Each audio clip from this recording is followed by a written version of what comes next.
गर्मियों में हवा ड्राई होती है, गर्म लू चलती है और एसी का बेतहाशा इस्तेमाल किया जाता है। जब एसी के बेतहाशा इस्तेमाल की वजह से भी वो जो है स्किन को बहुत ज़्यादा ड्राइनेस कर देता है। तो इस ड्राइनेस का क्या होता है कि वो ये जो आपकी जो मॉइस्चर है जिल्द में से वो ख़त्म हो जाता है और वो जो हिफाज़ती बैरियर होता है आपकी स्किन का वो टूट जाता है। जिसकी वजह से स्किन एलर्जी, स्किन डिजीज़ और जो डिहाइड्रेशन के चांसेस बढ़ जाते हैं। ख़ास तौर पे छोटे बच्चों के लिए ये बहुत नुकसानदेह होता है, क्योंकि उनकी जिल्द नाज़ुक होती है और उनकी जिल्द जो है बड़ों की जिल्द से मुख्तलिफ होती है, जिसकी वजह से वाटर लॉस का खतरा ज़्यादा हो जाता है और बच्चे जो हैं वो डिहाइड्रेशन का शिकार हो जाते हैं, पानी की कमी का शिकार हो जाते हैं, बहुत सारे जिल्दी मसाइल का शिकार हो जाते हैं। तो अक्सर वालिदैन हमारे पास आते हैं और उनका यही सवाल होता है कि गर्मियों में छोटे बच्चों की जिल्द की कैसे हिफाजत की जाए। ख़ास तौर पे पहले 1 साल के बच्चों की हिफाजत बहुत वालिदैन के लिए भी परेशान कुन होती है। तो आज इस वीडियो में हम कोशिश करेंगे पहले 1 साल के बच्चों की गर्मियों में जिल्द की कैसे हिफाजत की जानी चाहिए। अब जब गर्मियाँ आती हैं तो पहले 1 साल तक के बच्चों के लिए काफ़ी हद तक परेशानी का बायस होती हैं, सर्दियाँ भी परेशानी का बायस होती हैं, लेकिन गर्मियों में और मसले मसाइल हो जाते हैं, एक्यूट गैस्ट्रोएंटेरिटिस हो जाता है, जल्दी मसाइल बहुत ज़्यादा बढ़ जाते हैं, लूज़ मोशन, डायरिया और उसके साथ-साथ डायपर रैश के मसले मसाइल आना शुरू हो जाते हैं। तो ये गर्मियाँ भी छोटे बच्चों के लिए इतनी आसान नहीं होती और वालिदैन को जो है अपने टिप टॉप जो है ना वो तैयार रहना पड़ता है कि बच्चे की हिफाज़त कैसे की जानी चाहिए। तो आज इस वीडियो में मैं मुख्तलिफ टिप्स दूँगा, मुख्तलिफ अवामिल पे बात करूँगा कि इन गर्मियों में आप अपने बच्चे की सेहत का कैसे ख़्याल रख सकते हैं। पहले नंबर पे तो है कि बच्चे की हाइड्रेशन का आपने बहुत अच्छा ख़्याल रखना है। देखिए जो माँ अपने बच्चे को दूध पिला रही होती है, पहले 6 माह के बच्चे को पानी की एक्स्ट्रा कोई ज़रूरत नहीं होती। यानी कि जो वो माँ का दूध पी रहा है वो बेस्ट है। लेकिन जैसे ही हम बच्चे की डाइट में सॉलिड्स स्टार्ट करते हैं, तो उसको पानी की ज़रूरत पड़ती है। तो उसमें आपने ये देखना होता है कि बच्चे की हाइड्रेशन पूरी है या नहीं, उस साइंस पे आपने नज़र रखनी होती है कि बच्चा दिन में 6 से 8 बार क्या छोटा पेशाब कर रहा है? क्या उसकी स्किन आपको ड्राई तो नहीं महसूस हो रही? क्या आपको ये तो नहीं महसूस हो रहा कि जो यूरिन कलर है, वो किस रंग का आ रहा है? अगर वो क्लियर यूरिन कलर आ रहा है तो वेल एंड गुड, अगर वो बहुत ज़्यादा येलोइश और बहुत ज़्यादा थिक और आप कह लें कि वो आ रहा है तो इसका मतलब पानी की कमी भी हो सकती है।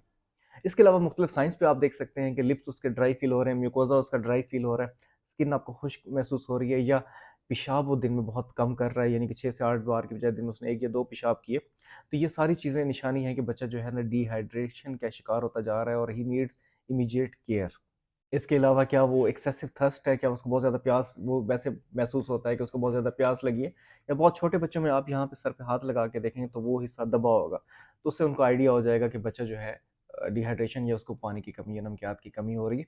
तो बच्चों की सेहत के हवाले से आपने हाइड्रेशन का बहुत ज़्यादा ख़्याल करना है, क्योंकि बच्चों को आइडिया नहीं हो पाता है, खुदा ना ख़ास्ता किस तरफ जो है ना वो खतरे की तरफ चले जाएँ, तो इसीलिए उन पे नज़र रखना बहुत ज़रूरी है और ये साइंस आपके ज़हन में होने चाहिए।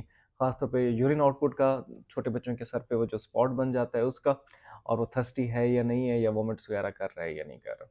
अब ये दूसरा जो सबसे अहम सवाल कि क्या डॉक्टर साहब हम एसी और कूलर के सामने बच्चे को लिटा सकते हैं? देखिए आइडियली तो आपने एक तो रूम टेम्परेचर को मेंटेन करना होता है। जो आपका रूम टेम्परेचर है वो 24 से 27 डिग्री तक मेंटेन होना चाहिए। ये नहीं है कि आप एसी को जो है ना 16 पे चला दें, वो भी खास तौर पे बहुत छोटा बच्चा अगर आपके उसी कमरे में लेटा हुआ है तो।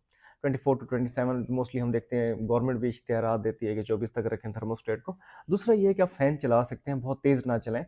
उसको 1 या 2 उसके जो थर्मोस्टेट के लेवल पे आप चला सकते हैं और कोशिश करें बच्चा बिल्कुल नीचे ना लेटा हो, थोड़ा साइड पे लेटा हो।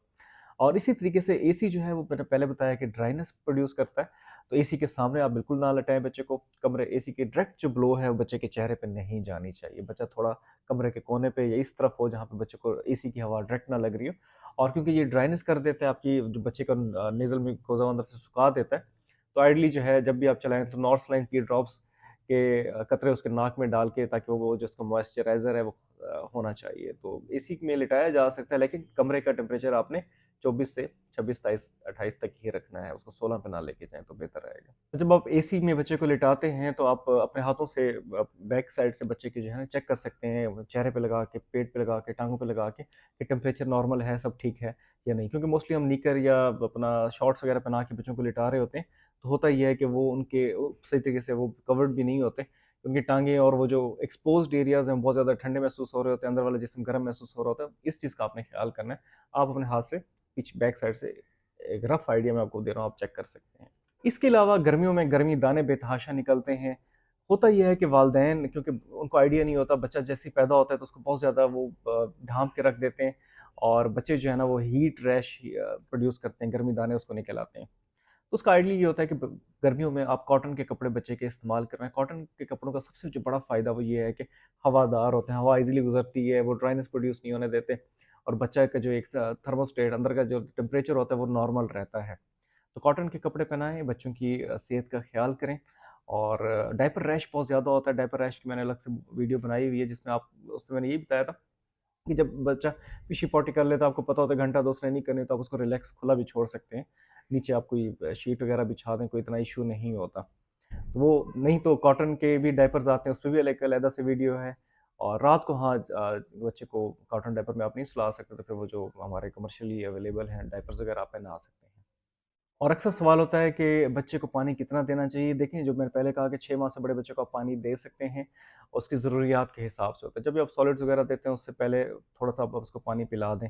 वो आपने ये देखना होता है कि बच्चा जो है पानी की नीड कितनी है, वो बच्चे की नीड के हिसाब से होता है कि बच्चा बिल्कुल धूप में बैठता है, जो झुग्गियों में लोग रहते हैं, उनके बच्चे की नीड डिफरेंट होगी, जो सारा दिन एसी वाले कमरे में बच्चा लेटा हुआ है, उसकी नीड डिफरेंट होगी। तो एक फिक्स पैमाना नहीं तय किया जा सकता कि आपके बच्चे को कितने एमएल पर वेट जो है पानी देना चाहिए।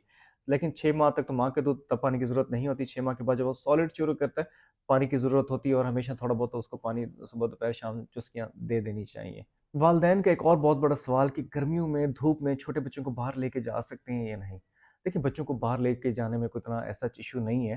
उसमें सन प्रोटेक्शन फैक्टर्स जो है 15 से 30 तक वाली आप क्रीम वगैरह वो भी लगा सकते हैं। नहीं तो कोशिश करेंगे जो स्ट्रॉलर लेके जा रहे हैं उसके ऊपर से छाइयाँ बनी हो, यानी कि वो धूप को कंट्रोल कर रहा हो, या आप कोशिश करें कि बच्चे को उस टाइम लेके जाएँ जब धूप की शिद्दत बहुत ज़्यादा ना हो। हाँ, सुबह-सवेरे वॉक करवा लें और इवनिंग पे भी आप वॉक करवा सकते हैं। जब बहुत ज़्यादा पीक पे होती है धूप 10, 11, 12 या 1 बजे के दरमियान, फिर कोशिश करें कि बच्चों को बाहर ना लेके जाएँ, क्योंकि वो फिर आपको पता है कि वो सारे धूप के मसले-मसाइल और इनका भी बच्चा शिकार हो सकता है। और दूसरा ये कि स्ट्रॉलर या इस तरीके से जब भी बच्चे को लेके जाएँ, तो उसके ऊपर अम्ब्रेला या स्ट्रॉलर के ऊपर छाती इस तरीके से जो है छाया बनी होनी चाहिए, यानी कि उसको डायरेक्ट धूप उस बच्चे के चेहरे पे नहीं पड़नी चाहिए। एक नए-नए वालिदैन के लिए ये भी बड़ी परेशानी की बात होती है कि क्या बच्चे को नहला सकते हैं? जी, बिल्कुल नहला सकते हैं। सुबह के टाइम अच्छे तरीके से साफ-सुथरा करके बच्चे को जो है ना फ्रेश करके, सारे रात का जो गर्दो-गुबार होता है उसको साफ करके उसमें कोई इश्यू नहीं है। ऑयल लगा सकते हैं, कोकोनट ऑयल जो है बहुत सबसे ज़्यादा लीस्ट एलर्जिक में से आता है। कोकोनट ऑयल लगाएँ, वो बेहतर रहता है। नहीं तो जो भी अवेलेबल हो, और अगर बच्चे में वो एलर्जी नहीं कर रहा तो आप लगा सकते हैं। उससे ये होता है कि बच्चे का मॉइस्चराइज़र जो है ना वो कंटेन रहता है और बच्चा जो है वो फ्रेश रहता है। गर्मियों में लूज़ मोशन का शिकार बहुत ज़्यादा होते हैं बच्चे, तो उनके वालिदैन अक्सर पूछते हैं कि इससे कैसे बचा जाए। देखिए जी, सफाई का बहुत ज़्यादा ख़्याल रखना है आपने। लूज़ मोशन ऐसे बैठे-बिठाए नहीं हो जाता। जब आपके हाथ साफ़ हों, जब जिस खाने हाथ से आपने खाना बनाया वो साफ़ हो, जो पानी आपने बॉयल करके यूज़ किया वो साफ़ हो, और आपकी जो फूड आइटम्स आप यूज़ कर रहे हैं वो साफ़ हैं, तो बहुत कम चांस होते हैं इस तरह के लूज़ मोशन या इस तरह डायरिया वगैरह लगने के। इसीलिए अपनी सराउंडिंग्स को हमेशा साफ़ करें, क्योंकि जब बच्चा 6 माह के बाद वो सॉलिड्स पे आता है, तो 10 टू 20 एमएल वो वाटर जो है ना हर फीड के बाद लेना स्टार्ट कर रहा होता है। तो ये सारी चीज़ें अवामिल जो है ना उसकी मेटाबॉलिज़्म के लिए और उसकी हिफ़ाज़त के लिए बहुत ज़रूरी होती हैं। यहाँ पे वालिदैन गलती करते हैं, थोड़ी-सी लापरवाही होती है, और बच्चे की क्योंकि इम्यूनिटी अभी उस लेवल पे डेवलप नहीं हुई होती, बच्चा लूज़ मोशन का शिकार हो जाता है, फिर वालिदैन के लिए ये बड़ी परेशानी होती है। और आजकल मैं देख रहा हूँ जिस तरह हमारे हॉस्पिटल्स लूज़ मोशन, डायरिया से इमरजेंसी से भरे हुए हैं, और ये बहुत बड़ा लम्हा है, फ़िक्री है। गवर्नमेंट ऑफ पाकिस्तान और हमारी इवन नेबरिंग कंट्री इंडिया में भी मेरे दोस्त हैं, वो भी कहते हैं कि गवर्नमेंट इतना ज़्यादा पैसा लगा रही है, इन्वेस्ट कर रही है, सैनिटरी इंस्पेक्टर्स हैं, स्कूल हेल्थ न्यूट्रिशन प्रोग्राम्स चला रही है, लेकिन उसके बावजूद भी चीज़ें जो है ना वालिदैन, बच्चे और साज़ा कराम कहीं न कहीं हम मार खा जाते हैं, और बच्चे जब बीमार होकर डॉक्टर के पास जाते हैं, तो वो और ज़्यादा गवर्नमेंट पे भी बर्डन है, वालिदैन पे भी बर्डन है, और हमारे आने वाली नस्ल पे भी बर्डन है। तो इन चीज़ों का ख्याल रखें, सफाई-सुथराई हम को अपनी ज़िंदगी का निस्फ़ुल ऐन बनाएँ, और बच्चा आपका ठीक रहेगा। मैं उम्मीद करता हूँ कि इस वीडियो से आपके बहुत सारी क्वेरीज़ जो आपके ज़हन में थी, गर्मियों में बच्चों को कैसे परवरिश कराई जाए, कैसे उनको लंबा, बड़ा और मोटा-ताज़ा किया जाए और मतलब बीमारियों से बचा जाए, बहुत सारे सवालात आपके इस वीडियो से हल हुए होंगे। बहुत शुक्रिया।